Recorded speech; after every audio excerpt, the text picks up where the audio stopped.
Avant de venir ici, j'étais élève. J'ai arrêté les classes en seconde C, parce que j'ai redoublé 2 fois la classe. Et puis j'ai été expulsée. Je n'avais pas aussi les moyens de me réinscrire dans un autre établissement.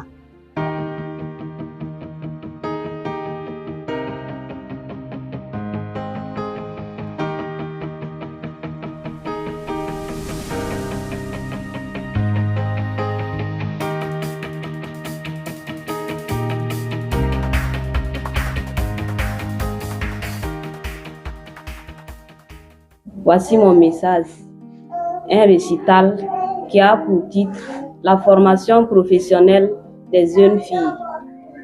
Dans un atelier de savoir, naît une lumière, celle d'une jeune fille debout, fière, qui façonne son avenir de ses mains et transforme ses rêves en lendemain.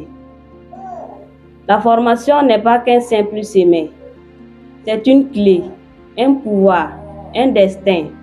Elle apprend un métier, bâtit sa dignité et conquiert peu à peu sa liberté.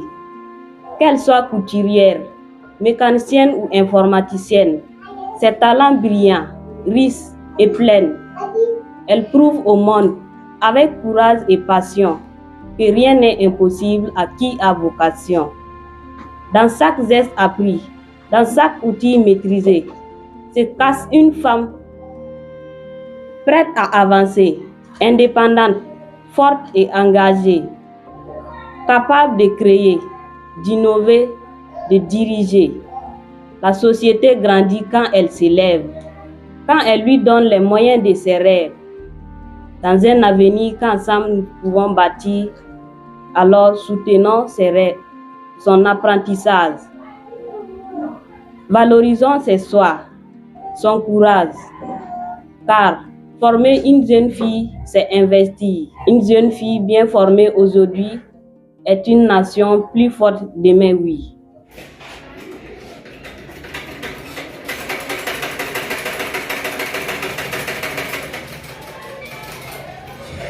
En fait, j'ai aimé la couture.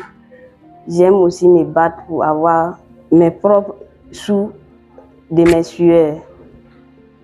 C'est ce qui m'a fait venir à la couture.